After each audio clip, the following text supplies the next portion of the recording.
Okay, with that being said, a couple of little things. Boy, I'll tell you, DEI and diversity, equity, inclusion, it has been centerfold for us for the last 2 years, hasn't it? We have been engaged in our perspectives and perceptions training, as well as our inclusive leader from within training.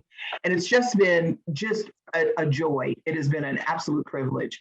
As you saw in Ron Brown, our fearless CEO's email this morning, the announcement with regards to our wonderful award that we received last week from Los Angeles Business Journal, highlighting Children's Bureau as the top nonprofit for diversity, equity, inclusion. That comes from you. It comes from your participation. It comes from you engaging with each other. It is all about you. We are just the conductors in this wonderful train. It is all about the energy that you've put in to be able to make yourself more aware around DEI. With that being said, today is a day that is very special to me. The old saying, it's in the Bible, I think, iron sharpens iron. And so if you think that I've got just a little bit of iron, I got to tell you, the people that you're going to see today are sharp, sharp, sharp. They are personal friends, colleagues, and absolutely gurus when it comes to diversity, equity, inclusion. I'm going to stop talking. You're not going to hear much from me today, except to introduce each group. But I wanted you to know that we've left no stone unturned. We searched throughout all of Southern LA in the community of diversity, equity, and inclusion, and we have got the best of engaging speakers on a myriad of topics today. Each of us are in for an absolute special treat when we see and listen to these masterclass level facilitators sharing their insight. Well, boy, do we have one right now. Melvin, let's go to the next slide. We have a fantastic first kickoff session this morning. And you see these folks here, and then there's actually a couple more, I think, that are on as well. This is our first learning symposium, Living Out Loud. We've talked a lot, as you know, in all of our trainings about the importance and criticality of having good allyship. That ally steward is really the conduit for building a true DEI culture. We all know that. And boy, where would we be without our allies? Well, Cindy Chambers is the founder of Solutions Arts, a performance improvement collective of experts who are passionate about fostering a growth mindset and delivering outcomes that supports and sustains it. Cindy's professional expertise is, well, she doesn't look it, but spans over 25 years of consulting in the areas of DEI and accessibility. So DEIA, you'll see that today. Organizational development and learning and development and registered apprenticeships. She and her team that you see here will engage with really great conversations around allyship. We have Sherilyn DeVries, we have Sarah Greer, we have Brian Collier, and we also have Morgan McDowell. So with that being said, Cindy, take it away. Wow, thank you for that very, very warm welcome, Kimberly. And I am so excited to join you all today. I just don't even know where to begin because there are so many things that I want to say. So I'll start at the beginning with a quick synopsis of what we hope to share with you today. And then I want to spend a little bit of time diving in a bit deeper to introduce my friends here who are joining me. So our session synopsis is this. We wanted to kind of talk about who we are today. What have we learned? What have we changed following the racial and social justice uprisings resulting from the murders of George Floyd and so many other Black Americans? This flashpoint, these moments in time presented this nation and each of us with an opportunity to create real change and ignite a radical racial justice movement to dismantle systems of oppression. Have we lost the momentum? Are we once again complacent as we peek out from behind the veil of a supposedly waning pandemic? Who will lead the charge and what happens next?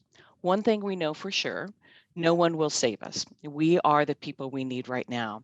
Real change requires each of us, both in our personal and professional spheres, to eradicate racism by applying both mitigative and transformative actions. In other words, we must work to dismantle the current state of inequity and oppression and not just slap another Band-Aid on it all. So I want to introduce and just shift a little bit and introduce a couple of folks a few of the folks who are joining me today and give them some time to also share a bit more about what they want to accomplish today, how they got started on this journey. And so I'm going to start with my friend, Brian Collier. And Brian is shared a wonderful bio that I'd like to share with you. And Brian, I'll hand this off to you in a minute, but I want to just take a moment to really expand on who you are and why you're here today. When Kimberly reached out to me and said, I would really like you to join us for this day, all I could think of was, I would not want to sit and listen to me talk for 50 minutes. What I'm really interested in hearing are from a variety of people who I've learned so much from, who have helped to shape who I am today, who are with me every step of the way as I grow as an ally, accomplice, and co-conspirator. And that reminds me, before I jump into Brian's bio, there is a glossary of terms, and Melvin, if you would make sure that that's distributed to everyone on the call right now, I'd appreciate it. There's a glossary of terms that we're going to dig into here in just a minute, but you're going to hear probably today as we talk a lot of terms that you may or may not be familiar with, and we'll get into that here in just a minute. So back to Brian. Brian shared the following bio. Thank you, Melvin. And I just want to read it with you and then hand off to Brian for just a minute. Brian's birthday is actually tomorrow, so happy birthday early, Brian. Brian has his education in a BS in psychology and AS in education. And pre-retirement profession for Brian worked in computer-based training as a developer, programmer, and then learning manager. And his post-retirement profession is father, husband, ally, and yoga educator. Brian grew up in a home and environment where many people had absent fathers, and he understood the importance of family and raising children in a safe environment. From a young age, he wanted to have a family. That was the only consistent desire when considering his future. In 2011, he got his dream job as a senior manager with a corner office, making $90,000 plus a year. At this time in his life, he had only achieved a GED, but was going to shortly get his associate's degree. After being there a week, he realized it was a mistake. When it comes to children, it is most important to be an ally, as Brian said. The experiences they have shape their entire outlook on life. Children learn and hold on to coping mechanisms for years or decades or even life. It is important to help them maintain a childhood while helping them grow into mentally healthy adults. And one of the ways that helps to do this is by carefully considering all questions and statements during difficult times. We have to remember that children do not always have the words to explain how they feel, but will always show it. Try not to lead them toward emotions they may not be experiencing, and give them time to explain how they feel and what they think. Children have complex and confusing feelings just like adults, but may not have the capacity to interpret it. For Brian, being an ally is part of who he is, but also what he does.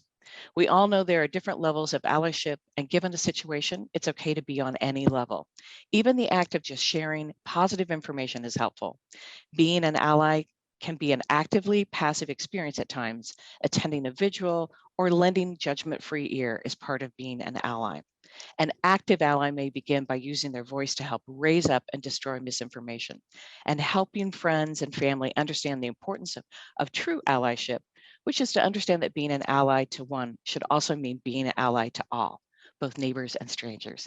Welcome and thank you, Brian. I want to just say, Brian is a very, very longtime friend of mine. And like all of the panelists here, he's not only been a great teacher to me, but when I reached out to him, he volunteered his time to join us today, just like every single one of the panelists. So thank you, Brian. And I want to just pause here for a moment before I introduce the rest of our guests and give you a moment to share either something about your journey that we may not already know that you think might be important, or what you hope people take away from what you share today. Thank you, Cindy. I'm not sure what more I would say. You know, I, as a former child, I know, the importance of having people there. So I just wanted to make sure that I could do that for my kids, and also provide a place for kids who may have been like me, friends of my children, where they could come to a household and see what a safe environment felt like.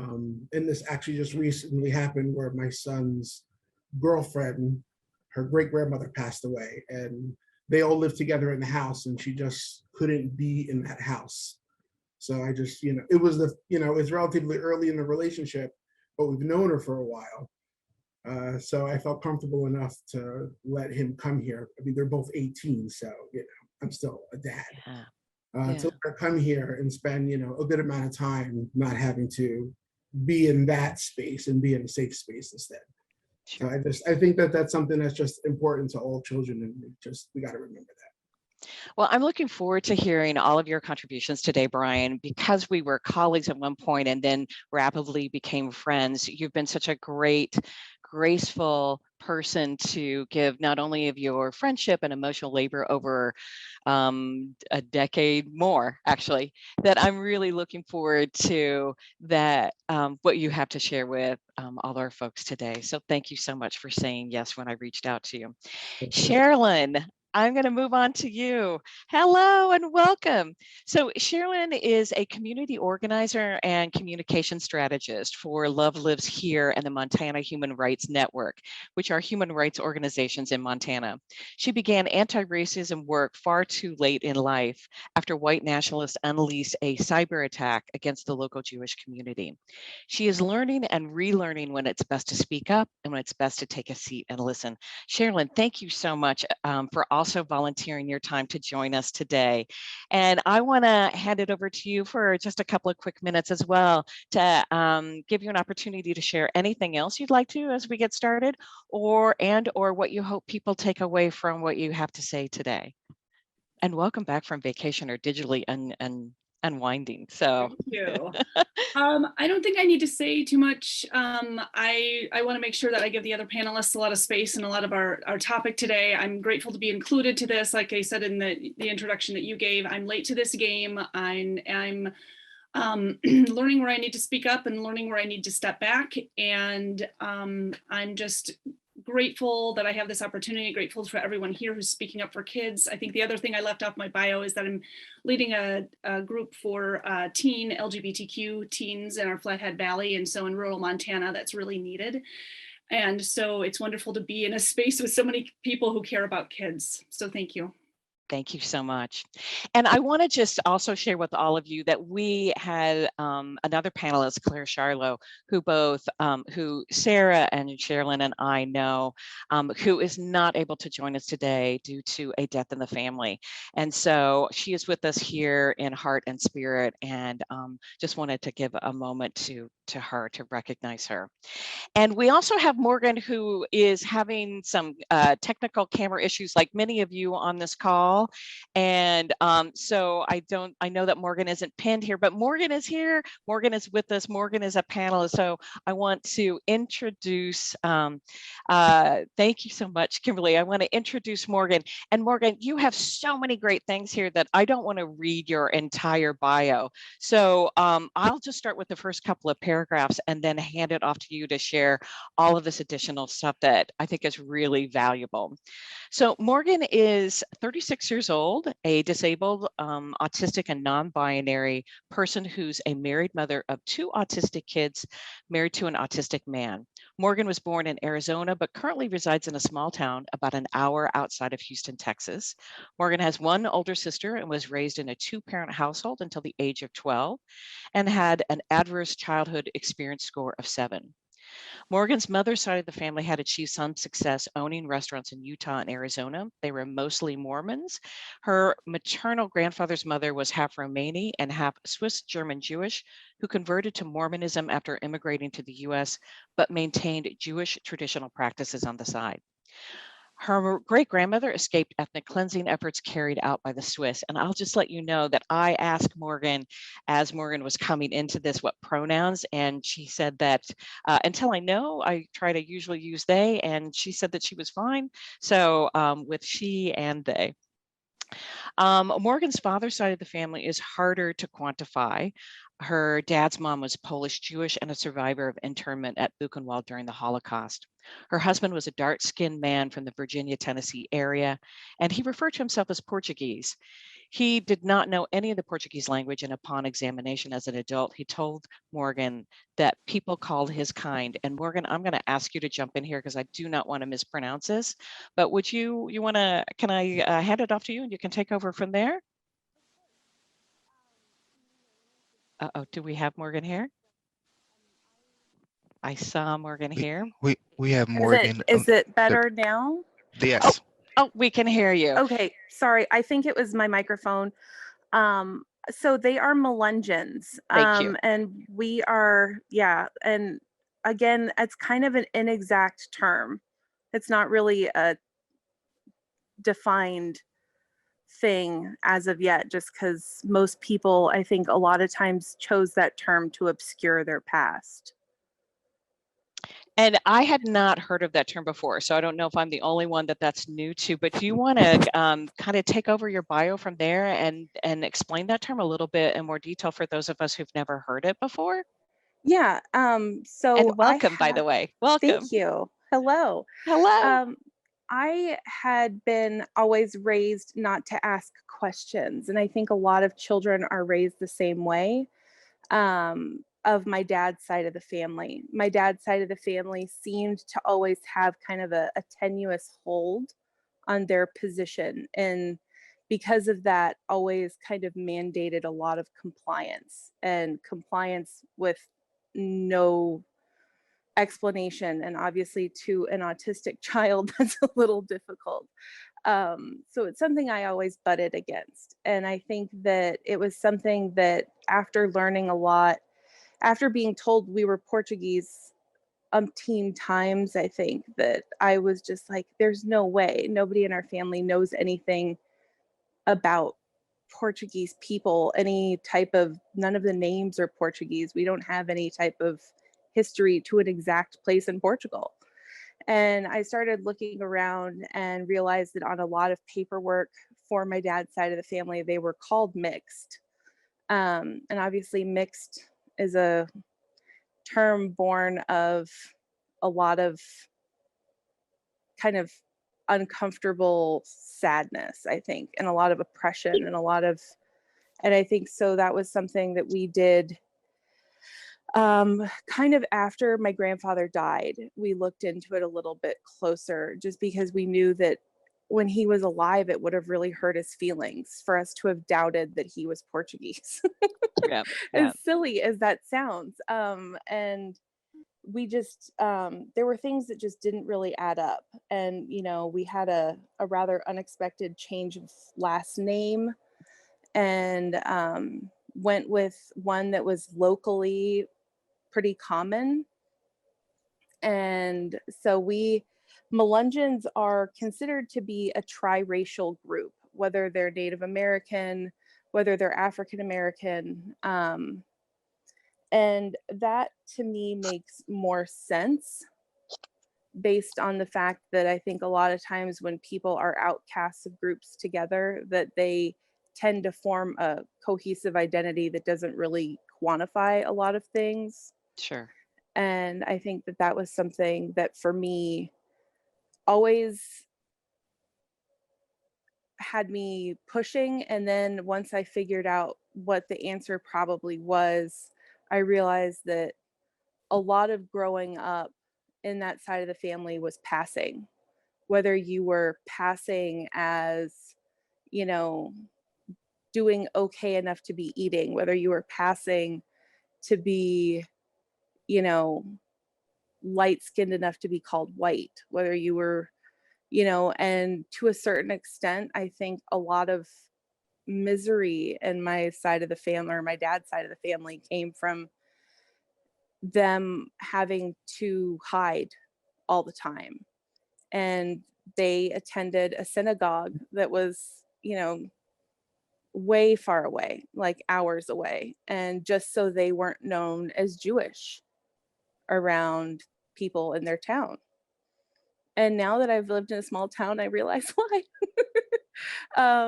And I think that a lot of times with kids, we push a lot onto them with what we don't say too. And because kids are perceptive. Yeah. And they sometimes can see areas of don't touch, and some kids are really good at obeying that and following those rules, and some kids really aren't. And Yeah. I think obviously after having a lot of neurodivergent experience, I think you kind of realize that, yeah, there is a reason why no explanation that kind of shushed me down was good enough. And I think that that was something why I got to have a really good childhood within our synagogue, was that I had rabbis that loved and courted discontent and questions and badgering, to the point of, it's, I mean, now that you're older, you kind of realize, yeah, that was pretty, dicey to be Right, doing as right, a kid. exactly. It was So, really courageous, right? Like right. standing at a time in life where that, you know, it, it's different than today. It is. And I think that that is a lot of what has encouraged me to realize that we don't need more people trying to, push down people's experience. And I think that a lot of times when I grew up, having a no questions asked pass was like this big gift. And I think that with that, we've lost so much of, and I realized though that that loss was sort of my gain in white privilege. And I have decided that that was something that I wanted to use in as reconstructive of a way as I could, as a restorative of a way Right. that I could. I want to refer to like the last two paragraphs of your great bio, because I think you said this so beautifully, and I know we need to get on to introduce Okay. Sarah, but I want to just read this out, and I want to point out that there are some great comments to you in the chat. So to make sure that you see that.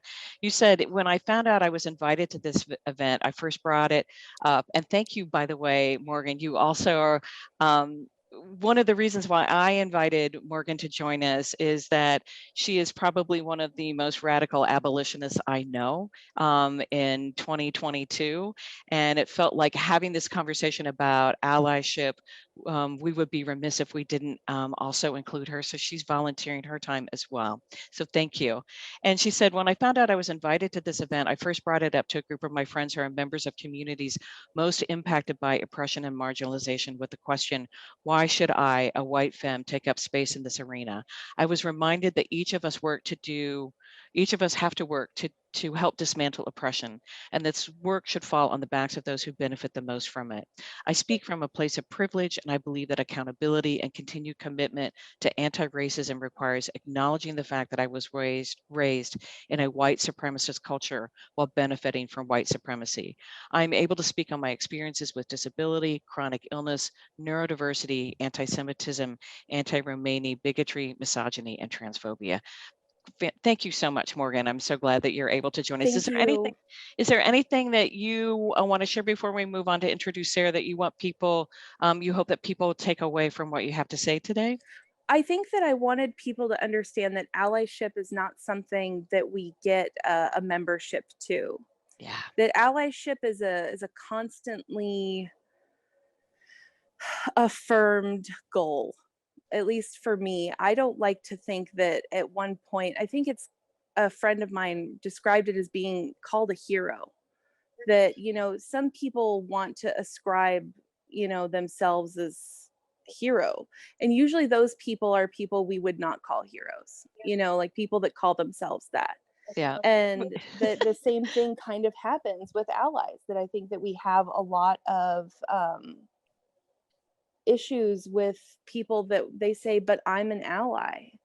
And I think that that's thrown in the faces of so many people, whether they are, in whatever degree of marginalization they're in, and as an excuse to not talk to white people about oppression. Yeah. And I think that a big part of that is that we strive for allyship, that I hope to be fighting white supremacy enough inside myself to be working always towards allyship, not necessarily like that's something I got to rest at a plateau of. Yeah, well, that's a perfect segue into introducing Sarah M. Greer, who was one of the people who first said to me, you don't get a cookie for being an ally, right? So we're not distributing cookies today. And welcome, thank you so much, Morgan. I'm going to shift to introducing Sarah. Welcome, Sarah. Sarah joined us when we found out that Claire was not going to be able to join us. I reached out and asked Sarah, and she was kind enough to volunteer her time today in between teaching to be here. So Sarah, thank you so very, very much. I am so happy that you were able to join us. Sarah's bio is as a Twin Cities-based improvisational vocalist living and singing on traditional Dakota homelands. Sarah has invented music on local and international stages. She works primarily on multidisciplinary projects that support spontaneity, community, equity, and co-creation. Pre-COVID, Sarah performed in the Twin Cities with the Black improvisers collective Ebb and Flow, and with numerous jazz musicians, as well as guesting in other projects and collaborations. She's a founding member of the improv a cappella ensemble Give Get Sistet, who undertook a project this year to serenade the wounded spaces, singing at spaces where Black bodies have experienced harm in Minneapolis. Sarah is passionate about every person's right to sing and the power of singing to change the world. Thank you so much, Sarah. I want to give you the opportunity to share anything about your journey so far, or what you hope that people can take away from what you share today. Thank you. Good morning. I guess the first thing I would share is that as an improviser, I rely a lot on, I've been focusing on learning to trust and rely on intuition, and which I think in white culture is sometimes dismissed as soft or not a real way or a proper way to make decisions. And my brief example is this.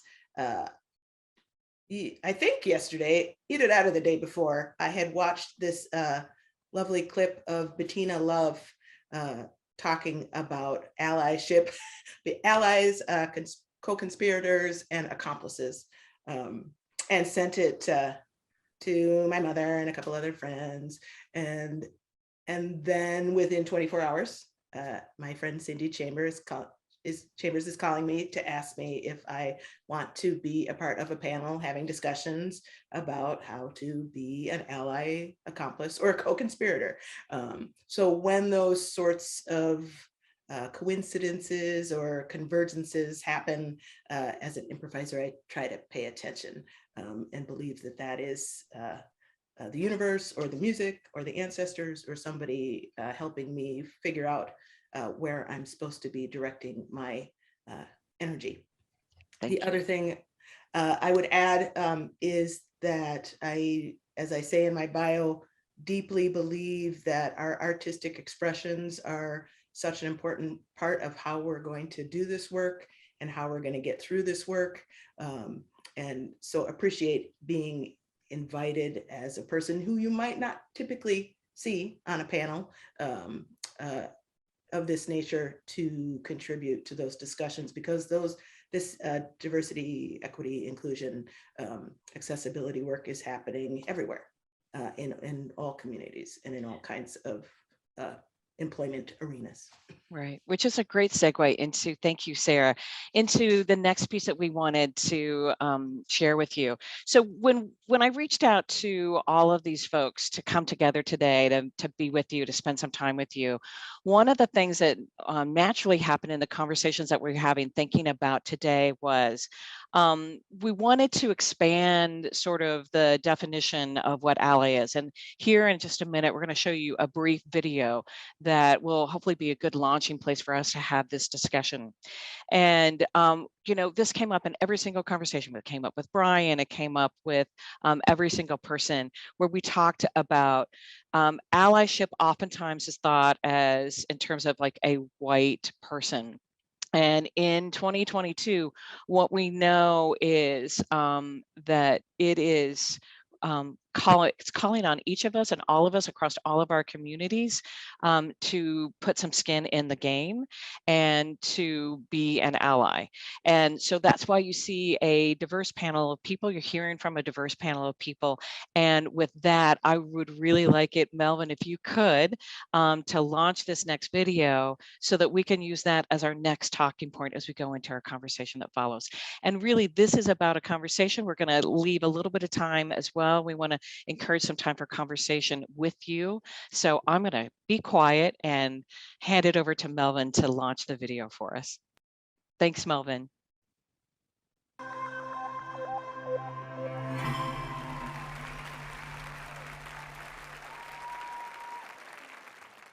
You can ask anyone you want, and they will tell you that they are sick and tired of fighting for justice. People of color and members of the LGBT community are tired of carrying the burden of speaking up and stepping up, even when they're being silenced and pushed back down. And white allies and cis allies are tired too. Tired of being told they're doing it wrong or that it isn't even their place to show up at all. This fatigue is impacting all of us. And in fact, I believe we won't succeed until we approach justice in a new way. I grew up in the middle of the civil rights movement in the segregated South. As a 5-year-old girl, I was very interested in ballet. It seemed to be the 5-year-old girl thing to do in the 1960s. My mother took me to a ballet school. You know, the kind of school that had teachers that talked about your gifts and talents, knowing that you'd never be a ballerina. When we arrived, they said nicely that they did not accept Negroes. We got back in the car as if we were just leaving a grocery store that was out of orange juice. We said nothing, just drove to the next ballet school. They said, "We don't accept Negroes." Well, I was confused, and I asked my mother why they didn't want me. And she said, "Well, they're just not smart enough to accept you right now, and they don't know how excellent you are."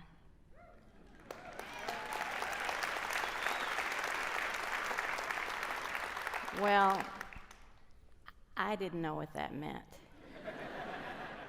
But I was sure it wasn't good, because I could see it in my mother's eyes. She was angry, and it looked like she was on the verge of tears. Well, I decided right then and right there that ballet was dumb. You know, I had lots of experiences like that along the way, but as I got older, I started to get angry. And not just angry at the outright racism and injustice, I was angry at people that stood by and didn't say anything. Like, why didn't the white parents in that ballet school say, "That's wrong, let that little girl dance"? Or why didn't the white patrons in the segregated restaurant say, "Hey, that's not right, let that family eat"? Well, it didn't take me long to realize that racial injustice wasn't the only place that people in the majority were staying quiet. When I'd sit in church and hear some homophobic comment being disguised as something scriptural, I'd say, "I'm sorry, why aren't the heterosexual churchgoers disrupting this nonsense?" Or, in a room filled with boomers and Gen Xers who started degrading their millennial colleagues as being spoiled, lazy, and overconfident, I'd say, "I'm sorry, why isn't someone my age saying, 'Stop stereotyping'?"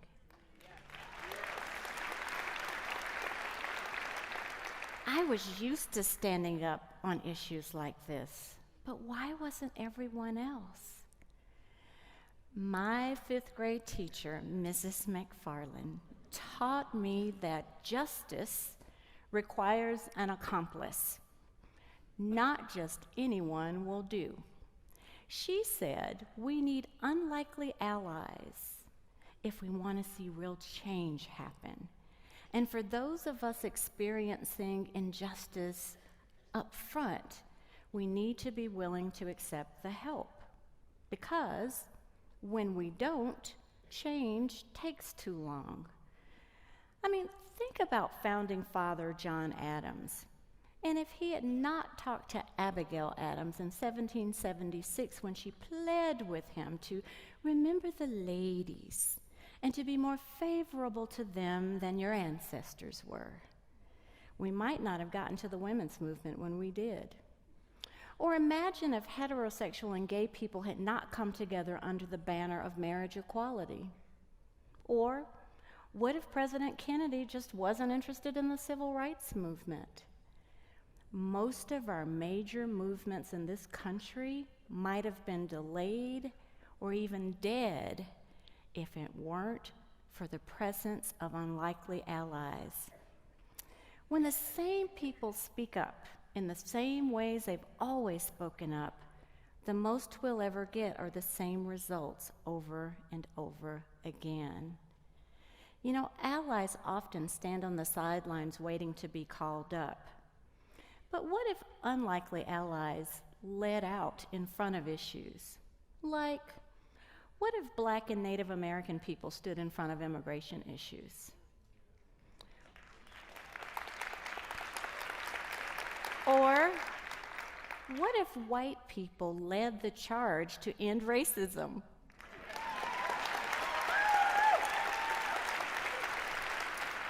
Or what if men led the charge on pay equity for women?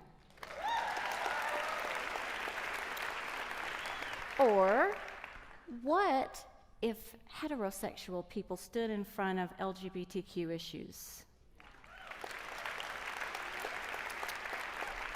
And what if able-bodied people advocated for people living with disabilities?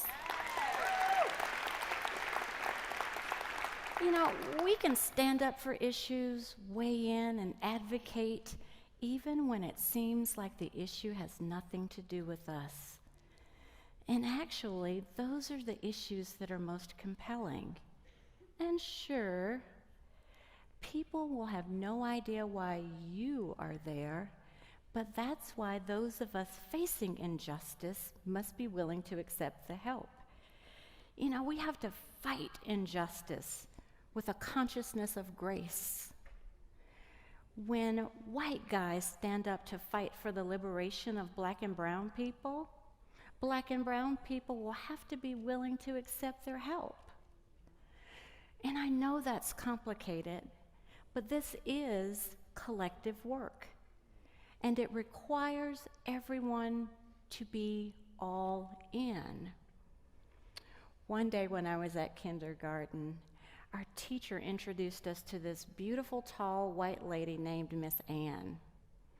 I thought she was the prettiest white lady I'd ever seen. Well, if I can be honest with you, I think it was the first time we'd ever seen a white lady in our school, ever. Miss Ann stood in front of us and she said she was going to start teaching ballet classes right there at our school, and that she was proud to be our dance teacher. It was unreal. All of a sudden, I didn't think ballet was dumb anymore. You see, what I know now is Miss Ann was fully aware that the white ballet schools would not accept Black girls. She was incensed by that. So she came to the Black neighborhood to start teaching the dance classes herself. And you know, it took love and courage for her to do that.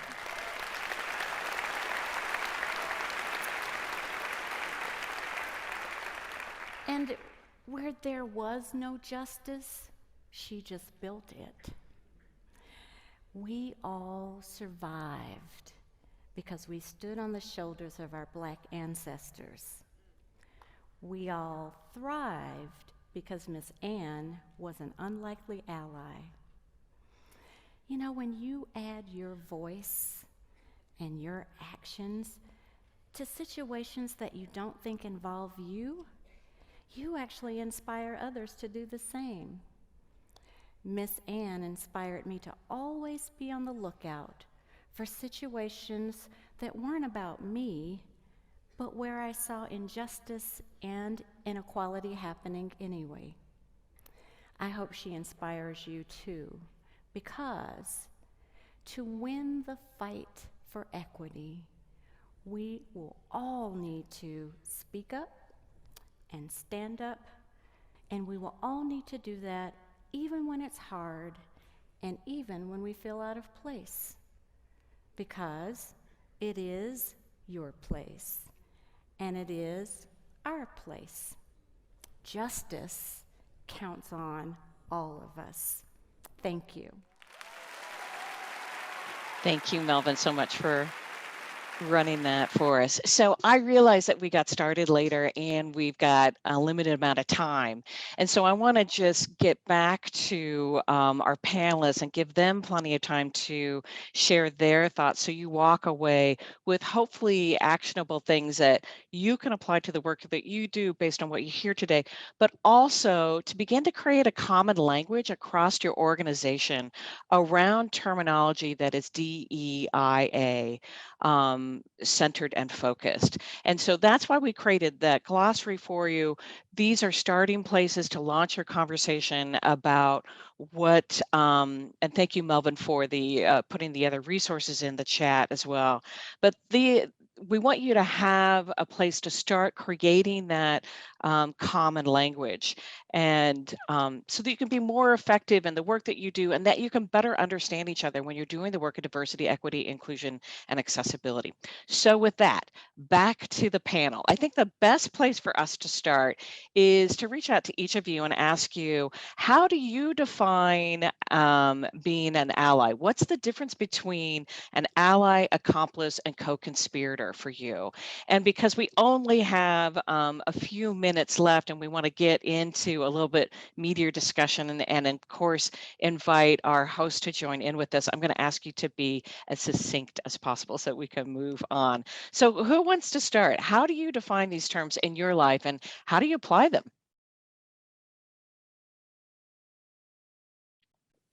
I'll say that ally is a verb. One of the things that we do with Love Lives Here is our motto is dismantling discrimination by bringing people together. And I think it's a key part of an ally, first of all, is checking in with the people most impacted. A lot of well-intentioned people tend to like charge off and do things without checking in first to see how people who are being impacted feel about that, because they're the ones who are going to bear the consequences of whatever actions are taken. But once that has happened, that check-in is done, coming up with ways, like a lot of people stand there and flap their hands and get upset about things, but once you can get people all rowing in the same direction or pulling together, that's when the magic happens, and that when people are able to see like, oh, I didn't have to do everything. And also so many people are here believing the same thing to do good and to bring people together. And that's what got me hooked in organizing and stepping up and speaking up more. Thank you. Thank you so much. Sarah, Brian, Morgan, what are your thoughts? How do you define ally and accomplice and co-conspirator? Well, for me, I stick with the allyship. I feel like there's a little bit of a negative connotation to the other two. That's just my personal feeling on it. But I feel like there's different levels of being an ally. And one of them is on a personal level. You know, you could start with sharing social media information, like truths and positive stories about, and some of the struggles about, everybody. Because everybody has struggles.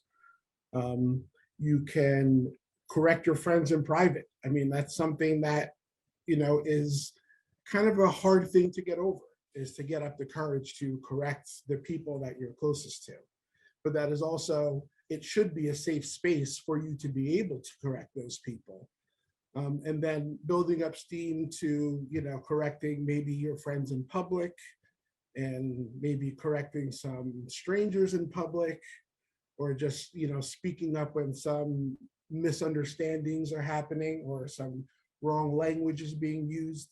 Because not everybody, sometimes people use language that is more cultural to them, but not necessarily in a way to be racist or biased or anything like that, and may not even know the correct phrases to use. Another way is with financially boycotting companies that actively fight against human rights. Using your money is probably one of the best ways to affect change, because if the corporations aren't getting your money, then they'll start listening to you, and the politicians are who the corporations listen to.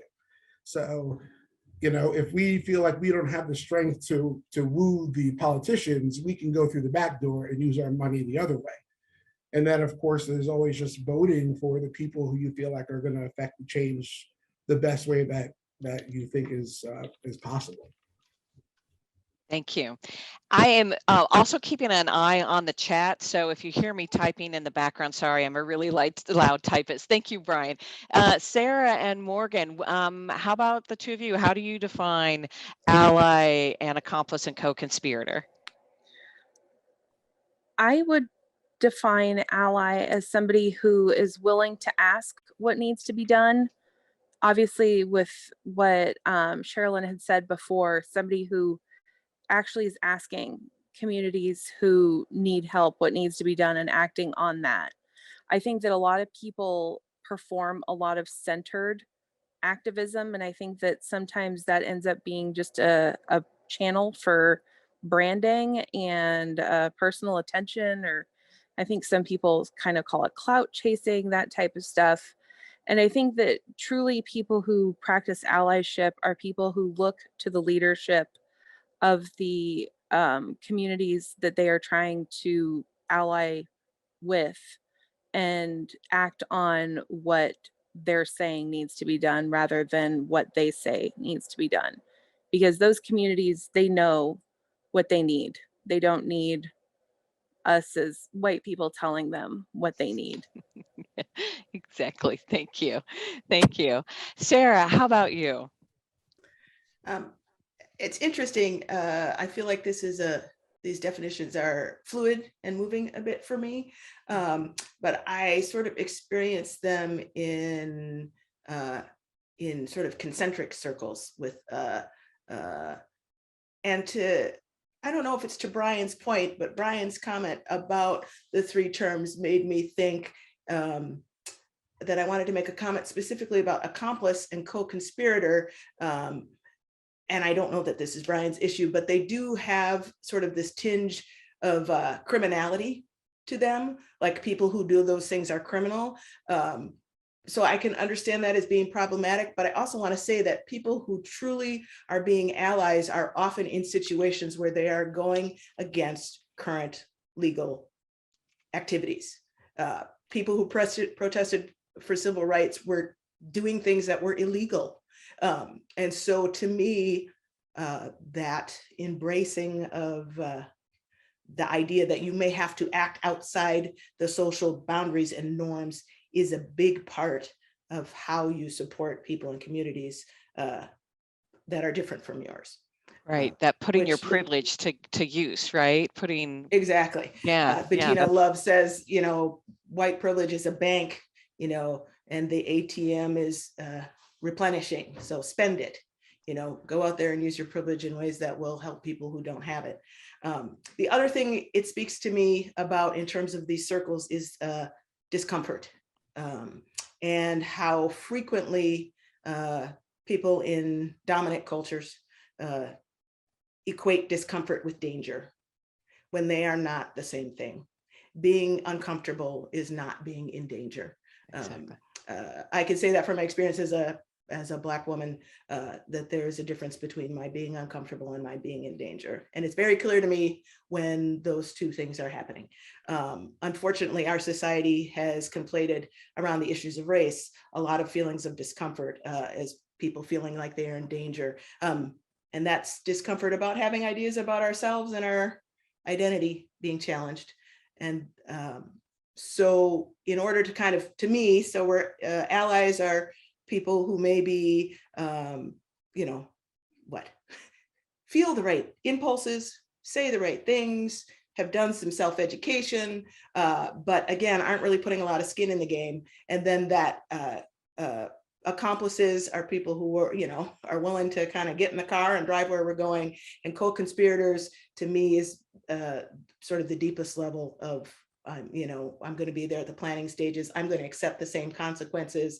I'm going to stand in a place where I accept consequences in place of people who usually accept the consequences for this kind of action. So those are my definitions. Thank you.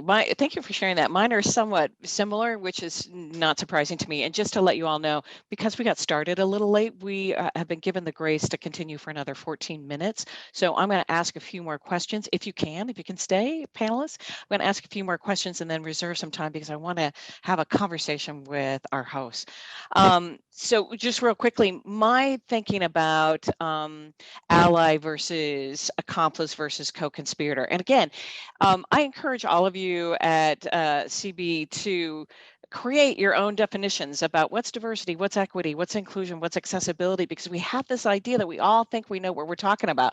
And you're seeing in real time that we all have completely different definitions, right? There's overlap, there's some similarity, but then you can understand how it quickly becomes difficult to have the conversations that you need to have to do the kind of work that you're doing. So for me and the work that I do around this, I initially started out with ally being somewhat like what you said, Sarah, concentric circle, or it's the beginning place on this lifelong journey.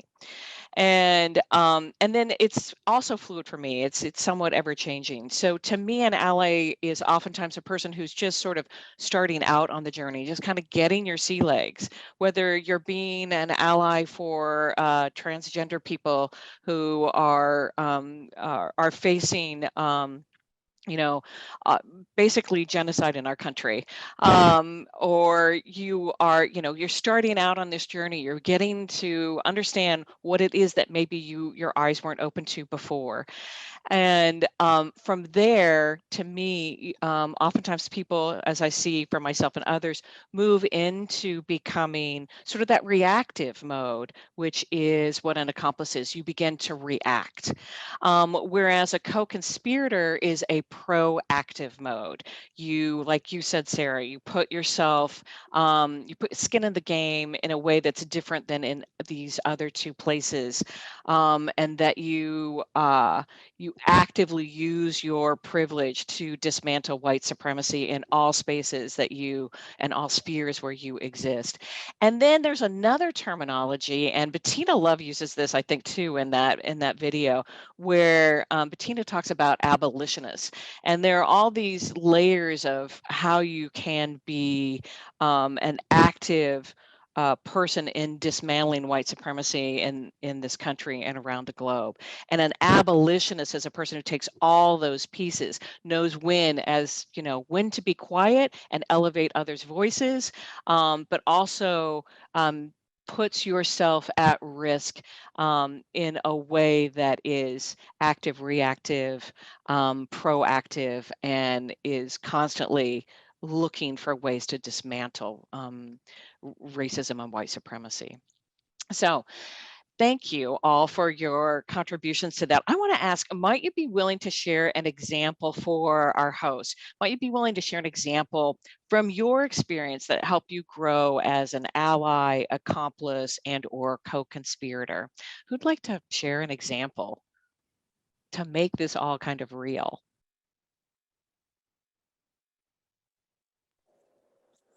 I think that a big thing that helped me develop my idea of what an ally is I was told how damaging I was being by a really good friend of mine.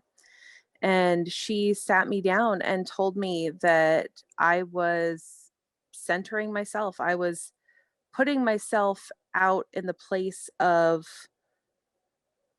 people who could do the work themselves but needed to be elevated because they lacked the, privilege that I did. And I think that something that she said to me was that I am going to tell you something that's not going to make you happy. And I hesitate to do so because I don't want to lose your friendship. And I don't think I've ever been told that by a friend of mine who was also white and shared the same privilege as me before. And that, to me, just the way that she had to bring it up let me know that even my presence in spaces where people don't have my same privilege is that there's always an impact. And I think that that's something that, as people considering their allyship, their activism, that we always have to be aware of that. And having people around us who tell us that, it's great, but that friend of mine had to put herself at personal risk when obviously she's already at risk because she's already in an oppressed and marginalized community, and she had to assume more risk to tell me that I needed to stand down.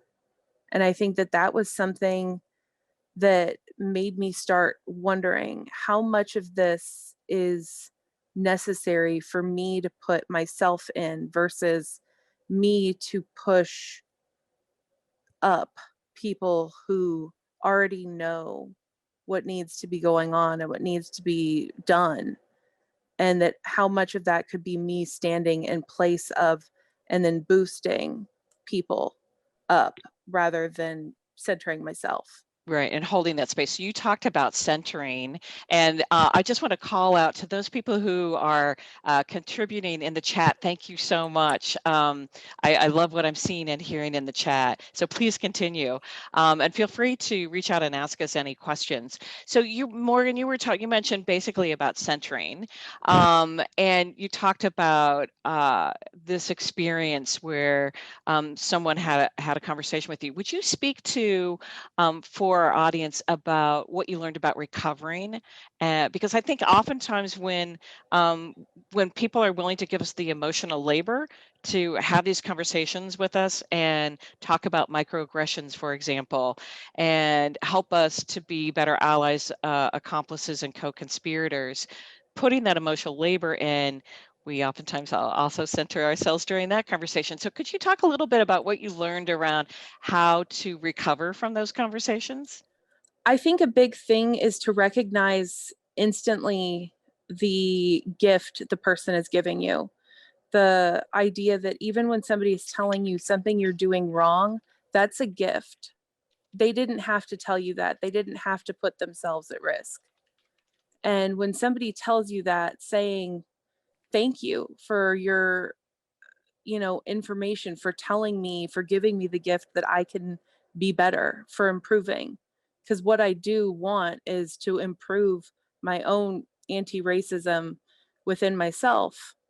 And I think that a big part of that is within a lot of white people like to view ideas of racism as right and wrong.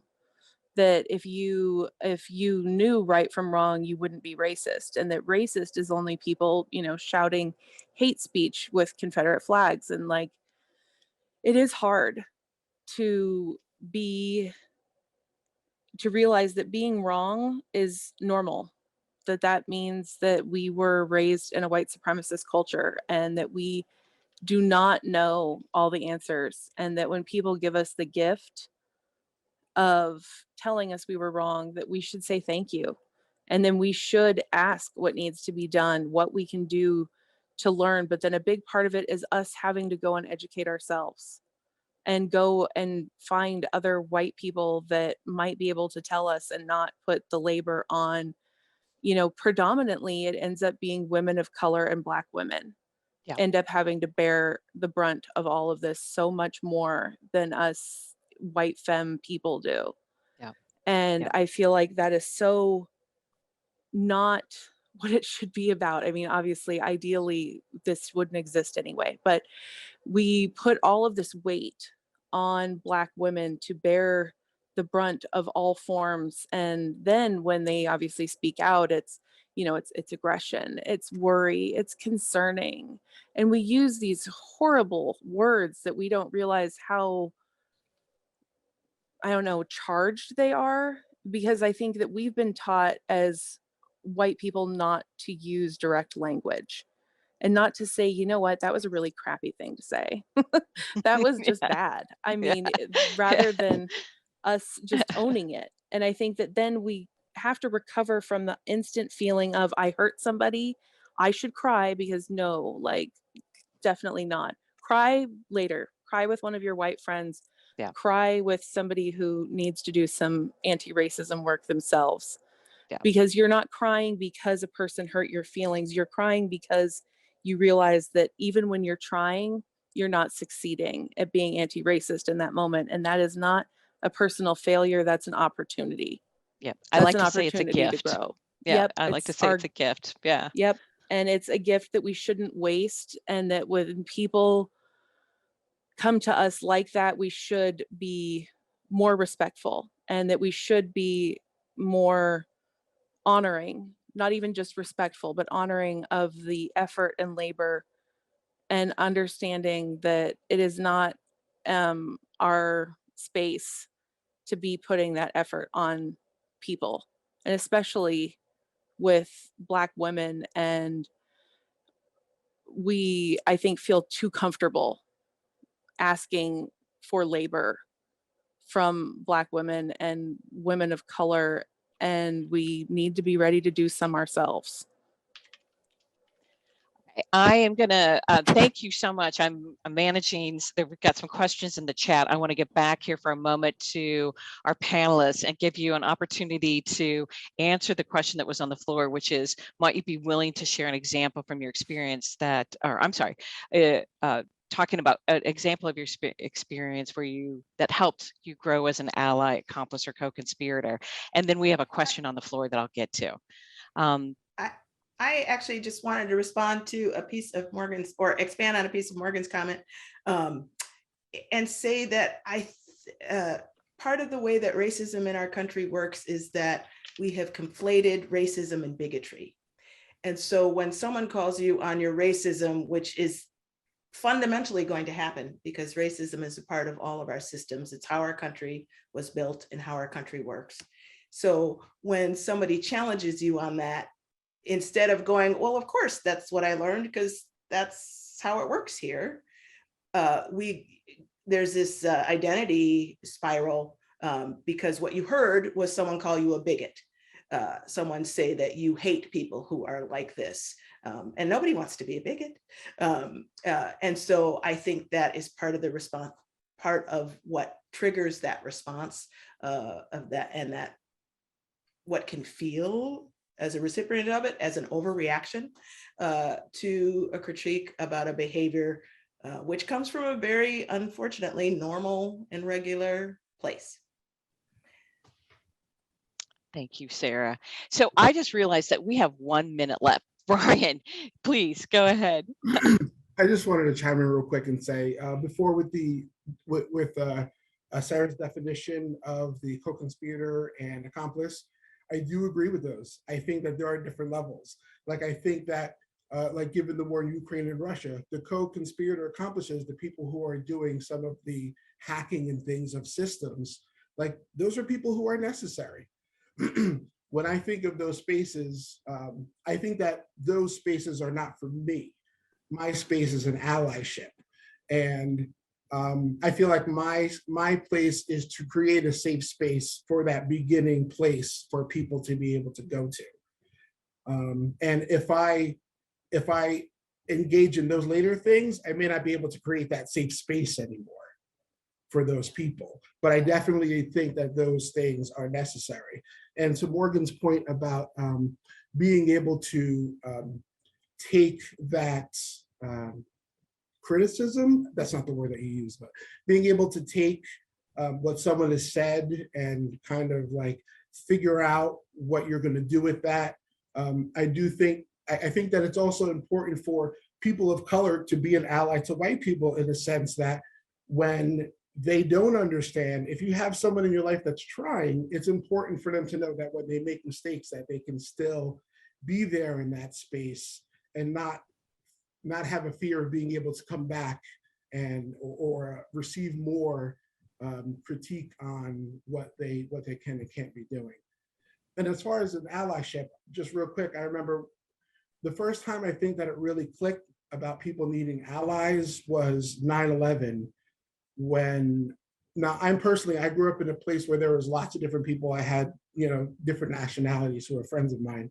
And I remember going into a convenience store and seeing a Muslim person, a Middle Eastern person, I don't even know if he was Muslim, seeing a Middle Eastern person and having a feeling of anger towards them.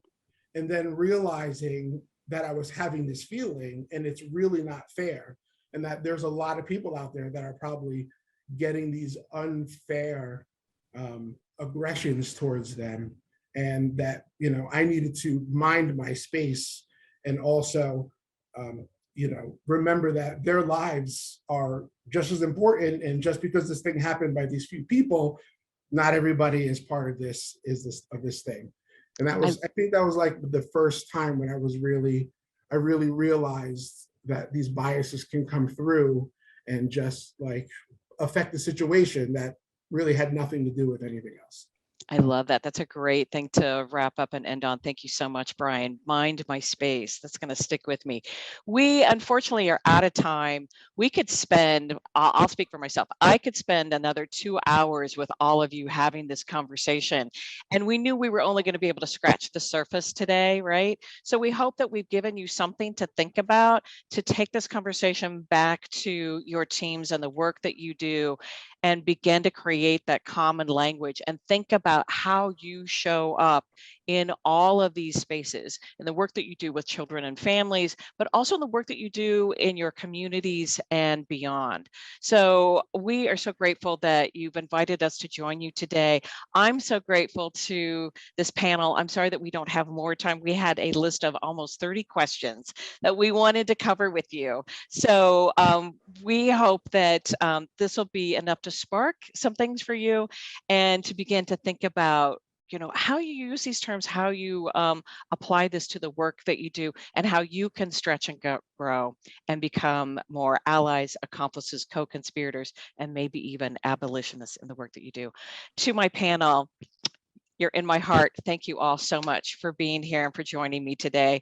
I could not have done this without you. Your voices are essential in this work. So thank you. And Kimberly, thank you so much. And thank you to all of you for joining and giving us this space. We hope you have a wonderful, wonderful day. Take good care. Thank you so much. Thank you so much, each one of you. Your voices matter. Morgan, I'm sorry we didn't get to see you, but your voice was out loud and clear for sure. And Cheryl Lynn, thank you for allowing that space and grace that you gave, as you mentioned that you would at the top of this. And certainly Brian and Sarah, amazing conversation. Cindy, as always, much appreciation. Wow, was this a really great way to kick this off? We're giving you lots of CB love, and please stay if you can. We invite you to stay for the rest of the day. Thank you. Well, with that being said.